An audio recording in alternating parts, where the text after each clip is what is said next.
अस्सलाम वालेकुम बाबा जी। वालेकुम सलाम जनाबे वाला। अपना नाम की आ? खुशी मोहम्मद खुशी मोहम्मद। जी मुबारक अच्छा माशाल्लाह। जी। ਹੁਣ ਅਸੀਂ ਕਿੱਥੇ ਬੈਠੇ ਆ? डॉक्टर रियाज साहब के बैठ के ਨਹੀਂ ਨਹੀਂ ਇੱਥੇ ਨੌਸ਼ਾਕ ਚ। हाँ डॉक्टर 312 WB ਜੀ ਜੀ बोलो। और नौजा अच्छा अच्छा। जी क्या तहसील दुनियापुर, तहसील दुनियापुर जिला लोधरा ਜ਼ਿਲ੍ਹਾ ਲੋਧਰਾ। जी। ਪਿੱਛੋਂ ਦਾ ਪਿੰਡ ਆਪਣਾ ਕਿਹੜਾ ਸੀ?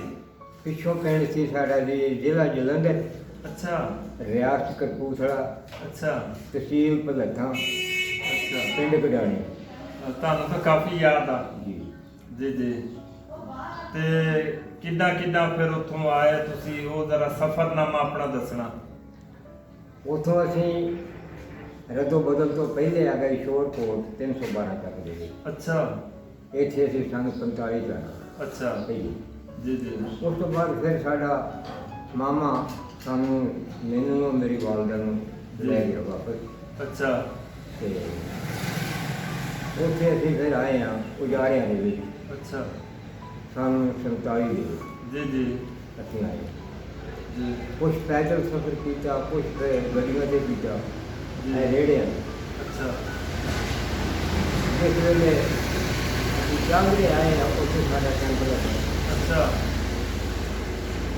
ਉੱਥੇ ਅਸੀਂ ਤਕਰੀਬਨ 3 ਦਿਨ ਉੱਥੇ ਰਹੇ। ਇਹ ਕਿੱਦਾਂ ਪਤਾ ਲੱਗਿਆ ਸੀ ਕਿ ਵੀ ਹੁਣ ਇੱਥੋਂ ਜਾਣਾ ਪੈਣਾ?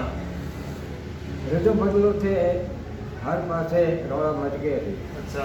ਤੇ ਸਿੱਖ ਹਮਲਾ ਕਰਦੇ ਹਾਂ ਸੀ? ਸਿੱਖ ਹਮਲਾ ਕਰਦੇ ਸੀਗੇ ਅੱਛਾ ਤੇ ਡੋਗਰੇ ਵੀ ਹਮਲਾ ਕਰਦੇ ਸੀ। ਅੱਛਾ ਬਾਕੀ ਮੁਸਲਮਾਨ ਥੇ ਇੱਕ ਜਗ੍ਹਾ ਇਕੱਠੇ ਹੋ ਗਏ। ਅੱਛਾ ਫਿਰ ਇਹਨਾਂ ਨੇ ਆਪਣਾ ਕੈਂਪ ਬਣਾਇਆ ਅੱਛਾ। ਜਾਣ ਵਾਸਤੇ। ਜੀ ਜੀ ਤੇ ਉੱਥੇ ਦਾ ਜ਼ਿੰਮੇਦਾਰ ਸੀ ਇੱਕ, ਅੱਛਾ।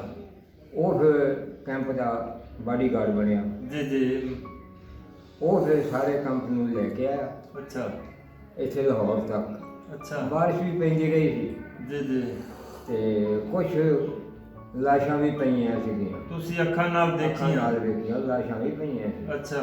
ਜੀ। ਕਾਫਲਾ ਕਿੰਨਾ ਕੁ ਵੱਡਾ ਸੀ? ਕਾਫਲਾ ਲੰਬਾ ਚੌੜਾ ਸੀ। ਅੱਛਾ। ਜੀ। ਕਾਫੀ ਪਿੰਡ ਸੀ? ਤਕਰੀਬਨ ਹਾਂ ਜੀ 8-10 ਪਿੰਡ ਸੀ। ਅੱਛਾ। ਕਰੀ ਜਾਓ ਗੱਲ ਅੱਗੇ, ਫਿਰ ਤੁਸੀਂ ਤੁਰ ਪਏ? 8-10 ਪਿੰਡ ਸੀ। ਫਿਰ ਅਸੀਂ ਲਾਹੌਰ ਆ ਗਏ। ਅੱਛਾ ਲਾਹੌਰ ਆ ਕੇ ਫਿਰ ਇੱਥੋਂ ਮੈਂ ਸਾਡਾ ਵਾਲਦ ਜਿੱਥੋਂ 12 ਚੱਕ ਤੋਂ ਗਿਆ ਅੱਛਾ ਉਹ ਸਾਨੂੰ ਇੱਥੇ ਲੈ ਆਇਆ ਅੱਛਾ। 312 ਚੱਕ ਦੇ। ਜੀ ਜੀ ਉੱਥੇ ਫਿਰ ਪਿੱਛੋਂ ਉਜਾੜੇ ਮੇਰੇ ਸਾਰੇ ਚਾਚੇ ਜਿਹੜੇ ਸੀ ਉਹ ਆ ਗਏ ਅੱਛਾ ਤੇ ਸਾਡੇ ਵਾਲਦ ਨੇ ਉਹ ਜਗ੍ਹਾ ਜਿਹੜੀ ਸੀ ਆਪਣੇ ਭਰਾਵਾਂ ਨੂੰ ਦੇ ਦਿੱਤੀ। ਅੱਛਾ। ਇੱਥੋਂ ਇਹ ਲੋਕ ਮਿਸਤਰੀ ਲੱਭਦੇ ਫਿਰਦੇ ਸੀ। ਜੀ ਜੀ ਇਹ ਉੱਥੇ ਚਲੇ ਗਏ ਸਾਡੇ ਕੋਲ, ਜੀ ਜੀ ਕਿਸੇ ਦੇ ਰਾਹੀਂ ਚਲੇ ਗਏ ਜੀ ਜੀ ਤੇ ਇਹ ਫਿਰ ਸਾਨੂੰ ਇਸ ਚੱਕ ਦੇ ਵਿੱਚ ਲੈ ਗਏ। ਅੱਛਾ ਉਦੋਂ ਦੇ ਸਾਨੂੰ 50 ਤੋਂ ਲੈ ਕੇ ਅੱਜ ਦਿਨ ਤੱਕ ਅਸੀਂ ਇੱਥੇ ਹੀ। ਅੱਛਾ। ਹੁਣ ਆ ਕੇ ਕਾਰੋਬਾਰ ਜਿਹੜਾ ਖਤਮ ਹੋ ਗਿਆ, ਜਿਸ ਦਿਨ ਦੀ ਇਹ ਹਕੂਮਤ ਆਈ ਹੈ ਜੀ ਜੀ ਕਾਰੋਬਾਰ ਜਿਹੜੇ ਖਤਮ ਹੋ ਗਏ। ਅੱਛਾ। ਹੁਣ ਤਾਂ ਬਸ ਮਹਿੰਗਾਈ ਨੇ ਲੱਗ ਤੋੜਿਆ ਹੈ। ਜੀ ਜੀ ਜੀ ਹਾਂ।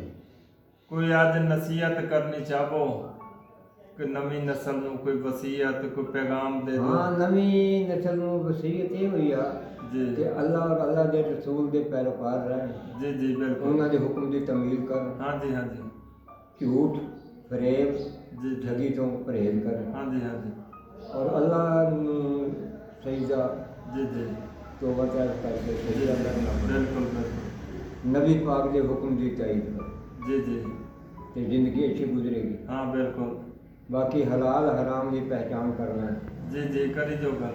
ਕਿਸੇ ਦਾ ਹੱਕ ਨਾ ਖਾਣ ਨਾ ਆਪਣੇ ਕਿਸੇ ਨੂੰ ਦੇਣ, ਜੀ ਜੀ ਉਹਦੇ ਵਿੱਚ ਜੀ। ਜ਼ਿੰਦਗੀ ਨੂੰ ਸਕੂਨ ਮਿਲਦਾ। ਜੀ ਜੀ ਬੜੀ ਅੱਛੀ ਗੱਲਬਾਤ ਕੀਤੀ ਤੁਹਾਡੇ ਨਾਲ ਮਿਲ ਕੇ, ਬੜਾ ਦਿਲ ਖੁਸ਼ ਹੋਇਆ। ਤੇ ਮੈਂ ਇੱਕ ਗੱਲ ਹੋਰ ਪੁੱਛਣੀ ਚਾਹਨਾ ਜੀ। ਬਈ ਤੁਹਾਡੇ ਜਿਹੜੇ ਤੁਸੀਂ ਤਾਂ ਆ ਗਏ ਇੱਥੇ, ਉਹ ਤੁਹਾਡੇ ਨਾਲ ਕੋਈ ਹੋਰ ਵੀ ਕਾਫੀ ਬੰਦੇ ਸੀਗੇ? ਨਹੀਂ, ਸਾਡਾ ਵਾਲਦ, ਸਾਡੀ ਵਾਲਦਾ ਤੇ ਮੈਂ, ਅੱਛਾ ਦੂਸਰਾ ਭਾਈ ਸਾਡਾ ਇੱਥੇ ਆ ਕੇ ਪੈਦਾ ਹੋਇਆ ਅੱਛਾ ਜੀ। ਉਹ ਮੇਰੇ ਤੋਂ ਤਕਰੀਬਨ 10-15 ਸਾਲ ਛੋਟਾ ਸੀ। ਅੱਛਾ ਉਹ ਫੌਤ ਹੋ ਗਿਆ, ਭਰਜਾਈ ਵੀ ਫੌਤ ਹੋ ਗਈ, ਮੇਰੀ ਬੀਵੀ ਵੀ ਫੌਤ ਹੋ ਗਈ, ਮਾਂ ਬਾਪ ਵੀ ਫੌਤ ਹੋ ਗਿਆ। ਅੱਛਾ। ਬਸ ਬਾਕੀ ਇੱਕ ਮੈਂ ਰਹਿ ਗਿਆ। ਦੇਖੋ ਹੁਣ ਵਾਰੀ ਕਦੋਂ ਆਉਂਦੀ ਹੈ। ਹਾਂ ਨਾ ਕੋਈ ਗੱਲ ਨਹੀਂ, ਅੱਲਾ ਖੈਰ ਕਰੇ। ਤੁਸੀਂ ਹੁਣ ਜ਼ਿੰਦਾ ਹੋ ਗਏ ਆ, ਹਾਂਜੀ। ਅਸੀਂ 20 ਸਾਲ ਬਾਅਦ ਵੀ, 50 ਸਾਲ ਬਾਅਦ ਵੀ ਜੀ। ਇੱਦਾਂ ਹੀ ਤੁਹਾਡੇ ਨਾਲ ਗੱਲਾਂ ਕਰਦੇ ਹੋਵਾਂਗੇ। ਤੇ ਅਸੀਂ ਦੇਖਾਂਗੇ ਨਵੀਂ ਨਸਲ ਨੂੰ ਤੁਸੀਂ ਅੱਛਾ ਪੈਗਾਮ ਦਿੱਤਾ, ਜੀ। ਬੜੀ ਗੱਲਬਾਤ ਦੱਸੀ ਆ। ਮਿਹਰਬਾਨੀ। ਅਗਰ ਅਮਲ ਕਰ ਲੈਣਗੇ ਤਾਂ ਠੀਕ ਆ, ਤੁਸੀਂ ਆਪਣਾ ਹੱਕ ਅਦਾ ਕਰ ਦਿੱਤਾ। ਠੀਕ ਆ ਬਾਬਾ ਜੀ, ਅਸਲਾਮ ਵਾਲੇਕੁਮ। ਮਿਹਰਬਾਨੀ, ਸ਼ੁਕਰੀਆ, ਦਿਲ ਖੁਸ਼ ਹੋ ਗਿਆ।